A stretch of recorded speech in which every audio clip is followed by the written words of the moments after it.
yo quisiera ubicar un poco el esfuerzo de esta reflexión que aparece en el libro en el contexto inmediato de lo que va a suceder después de la firma de los acuerdos, en una coyuntura muy particular que tiene que ver también con el manejo de los recursos naturales. Nosotros durante varios años centramos la economía en una actividad supremamente riesgosa, y es una altísima dependencia de extracción de recursos naturales no renovables, estamos viviendo las consecuencias, un estancamiento de cualquier otro tipo de actividad económica que generara valor agregado interno. Y obviamente estamos viviendo las consecuencias que ya estaban anunciadas por todos los analistas que veían el riesgo de la enfermedad holandesa en el momento en que hay la distorsión de precios en el mercado internacional, algo que nosotros no podemos controlar de ninguna forma. Obviamente entra en crisis una economía que llegó a depender más de una tercera parte de los ingresos del Estado Nacional de los ingresos de la minería y incluyendo los hidrocarburos. Esto genera una situación en el otro escenario de la firma de los acuerdos, en donde es indudable que va a haber una gran cantidad de retos a nivel regional. Va a haber una gran cantidad de cambios en actividades, no solo porque eventualmente haya una población que se va a reintegrar a la vida civil y que va a desarrollar una serie de actividades, sino porque las condiciones se van a dar para que haya sea más atractivo desarrollar actividades en las áreas rurales. Y eso lo refiero a las reflexiones que aparecen aquí, porque los retos para poder dar un manejo a los recursos naturales, especialmente aquellos que tienen alta fragilidad, como lo son los recursos naturales renovables, y en ciertas zonas en donde el país no solo está sufriendo las consecuencias de la enfermedad holandesa, sino que la forma un poco ligera como se manejó el tema ambiental en estas áreas en donde se está desarrollando la actividad extractiva está generando factores adicionales de conflicto, sumado a una situación que se está viviendo en donde indudablemente la reforma del sistema de regalías es muy bien intencionada. No tenía mucho sentido que las regalías se focalizaran en unas áreas en donde se estaba desarrollando la producción exclusivamente, con unos efectos perfectamente nocivos en esas áreas que tenían el ingreso per cápita de las entidades territoriales más altos del país, 2 y 3 veces lo que podía tener un municipio corriente. Tienen los niveles de pobreza y de conflicto más altos del país después de 30 años de estar desarrollando actividad, por ejemplo, de extracción de níquel o de carbón, o un poco menos tiempo de petróleo. En esas áreas los niveles de conflicto son muy elevados. Por lo tanto, lo que se va a venir ahora, el Instituto Humboldt en alguna oportunidad hizo un análisis de los factores, por ejemplo, que incidían en la deforestación, que es uno de los problemas que se están planteando en este momento, y paradójicamente se encontraba que había dos factores que frenaban un poco la tendencia a la deforestación. Indudablemente los cultivos ilícitos era uno de los factores más determinantes en muchas áreas, pero había dos factores que lo frenaban. En primer lugar, una cosa que hay que resaltar: en donde las empresas de acueducto eran más fuertes, la deforestación era menor, y eso es indudable porque las empresas de acueducto tienen un interés fundamental en conservar sus cuencas. Y el otro, que es terriblemente perverso: en las zonas en donde más violencia había menos deforestación, y eso obviamente se va a revertir en buena parte en este momento. Quiero plantear porque digamos este contexto de lo que se viene a futuro con la institucionalidad ambiental, porque es indudable que esto que se está señalando en donde se hace un gran énfasis en la pérdida de asignación de prioridades a la institucionalidad ambiental, de todas maneras tuvo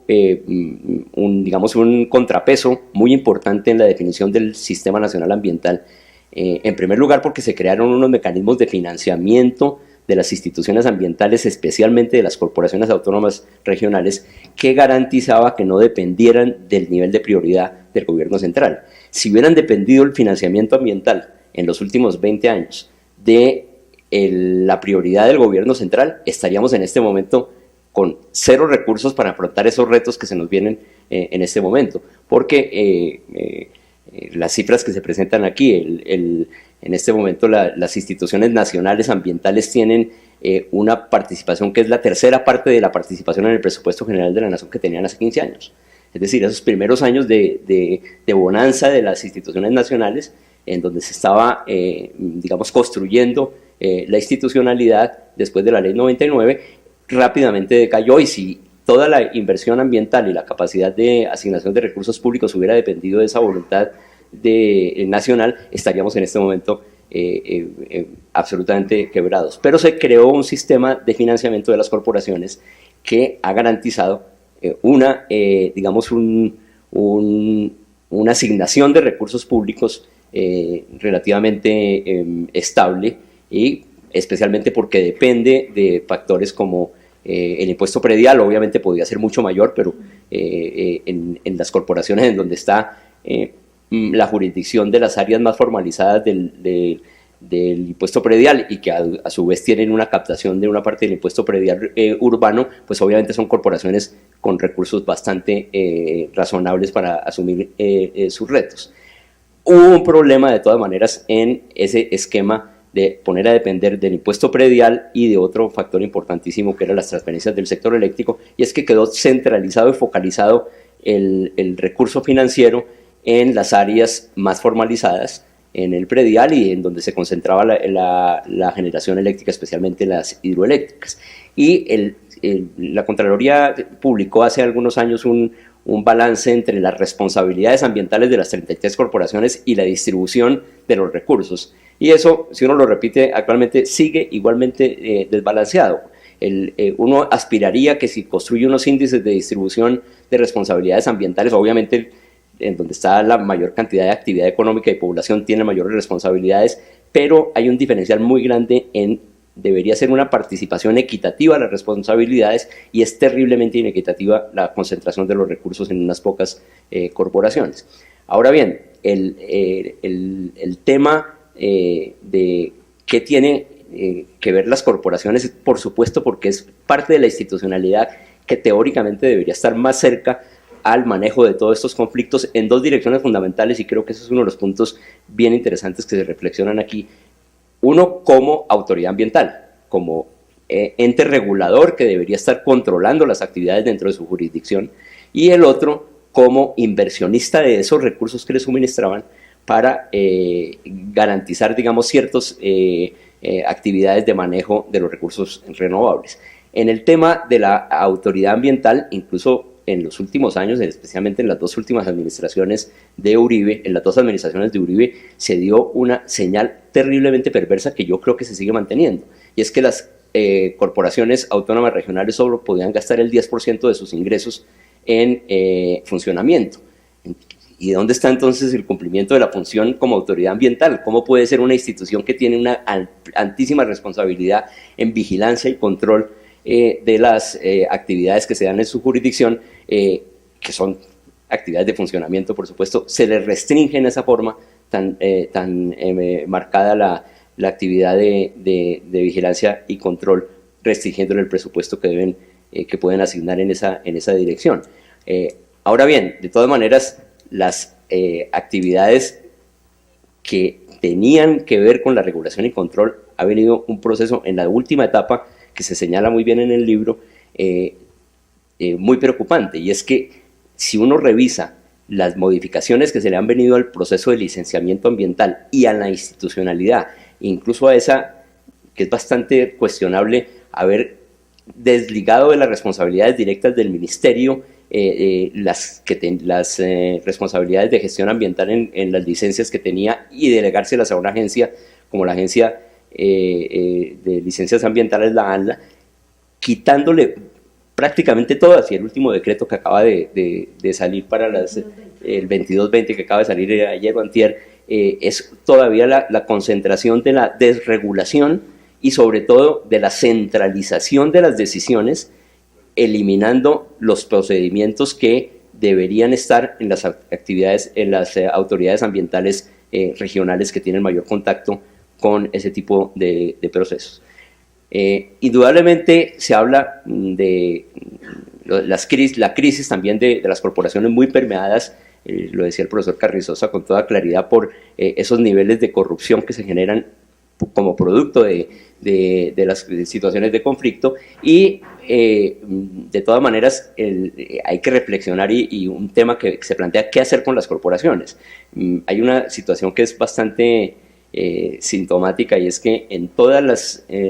reformas del Estado en donde se han dado facultades extraordinarias al presidente para hacer reformas de la institucionalidad, en ninguna de ellas el Congreso ha permitido que se reformen, que se incluyan a las corporaciones. Siempre ha habido, aún en las más intensas, reformas que se presentan ahí. Y quiero simplemente, en ese contexto, digamos, conflictivo y de retos que tienen las corporaciones, resaltar también la responsabilidad que tienen los entes territoriales. Y finalizar simplemente recordando un tema, y es que la institucionalidad no puede funcionar si no tiene recursos. En algunas reflexiones y análisis que hemos venido haciendo recientemente, encontramos que, clasificando las inversiones que se hacen en temas asociados al cambio climático, sin evaluar la eficacia de esas inversiones, en este momento los entes territoriales están invirtiendo más que las corporaciones en actividades relacionadas con el cambio climático. Es decir, los entes territoriales están asumiendo una responsabilidad muy fuerte y se están enfrentando retos que después de la COP de París seguramente se van a intensificar las acciones de cambio climático, en una situación en donde el Estado está prácticamente sin fondos para asumir nuevas responsabilidades y con toda la presión de asumir retos del posconflicto. Sin embargo, hay situaciones supremamente sintomáticas que muestran cómo hay una ruptura que se señala aquí en el libro entre la capacidad del gobierno central de diseñar la política e implementarla y estos entes que son las corporaciones y los entes territoriales. Mientras que los entes territoriales están creciendo en las inversiones asociadas a estos temas de primer orden, revisando la situación de las corporaciones que tienen ese presupuesto estable, la Contraloría acaba de publicar un informe dramático del año 2014 en donde muestra cómo las corporaciones más grandes están dejando de invertir recursos en el año 2014 entre el 50 y el 82% de los recursos disponibles. Y revisando un poco más, en 5 años hay una caja concentrado fundamentalmente en 3 o 4 corporaciones, entre 250.000 y 500.000 millones de pesos al año de ingresos que no se ejecutan. Es decir, en ese momento hay un reto importantísimo de pensar que, frente a todos estos retos de manejo del posconflicto, del cambio climático, en un escenario de escasez de recursos públicos grave, tenemos guardado en los bancos una suma considerable de recursos que están esperando ser canalizados hacia estos retos, y se ha discutido poco sobre este tema y que vale la pena ponerlo en el tapete.